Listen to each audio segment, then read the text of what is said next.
আমরা আমাদের নবীকে সবচেয়ে বেশি ভালোবাসি, যিনি আখিরি নবী, যাকে বলা হয়েছে ওয়ামা আরসালনাকা ইল্লা রাহমাতাল লিল আলামিন। আমরা বারবার দেখছি কিছুদিন পর পর কারা যেন কিভাবে এসে আল্লাহ নবীর শানে কটূক্তি করে, নবীকে নিয়ে অশ্লীল ভাষায় গালিগালাজ করে। এই দেশের মানুষ নামাজ না পড়লেও যদি কেউ নবীকে কটূক্তি করে তার কলিজা ছিঁড়ে যায়, সে রাজপথে নেমে যায়। আমি বলবো যারা নবীকে কটূক্তি করে, নবীর নামে গালিগালাজ করে, এদের মৃত্যুদণ্ড এই আইনটাও যেন বাংলাদেশের এই সংসদ থেকে পাশ করা হয়। মাননীয় স্পিকার, এলাকায় বলেছিলাম যে আমরা ন্যায়ের পক্ষে কথা বলবো, ইনসাফের পক্ষে কথা বলবো। তখন অনেকে হাত ধরে বলেছিল, হামজালা ভাই জাতীয় সংসদে যখন যাবেন একটু বললেন হাদি হত্যার বিচারটা যেন হয়। ন্যায়ের পক্ষে কথা বলেছিল, ইনসাফের আওয়াজ দিয়েছিল। আমাদের মতোই যুবক মাননীয় স্পিকার, তিনি এই যে স্বপ্ন বলেছিল এক সুন্দর বাংলাদেশ করবার, রাস্তার ভিতরে সেই স্বপ্ন থামিয়ে দেওয়া হয়েছে। এই বিচার যদি না হয় তাহলে আমাদের মতো আন্দোলনের নিরাপত্তাও রাস্তায় কেউ দিতে পারবে না মাননীয় স্পিকার।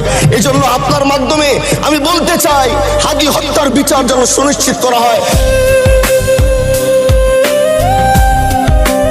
আমরা আমাদের নবীকে সবচেয়ে বেশি ভালোবাসি, যিনি আখিরি নবী, যাকে বলা হয়েছে ওয়ামা আরসালনাকা ইল্লা রাহমাতাল লিল আলামিন।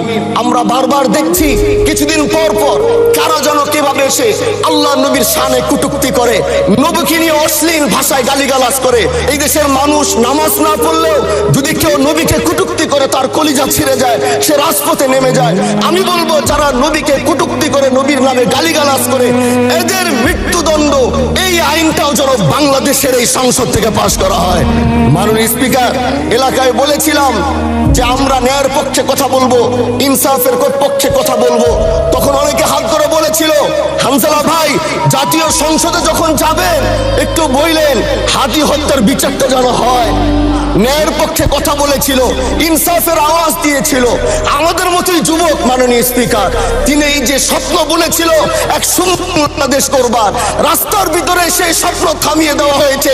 এই বিচার যদি না হয় তাহলে আমাদের মতো আন্দোলনের নিরাপত্তাও রাস্তায় কেউ দিতে পারবে না মাননীয় স্পিকার।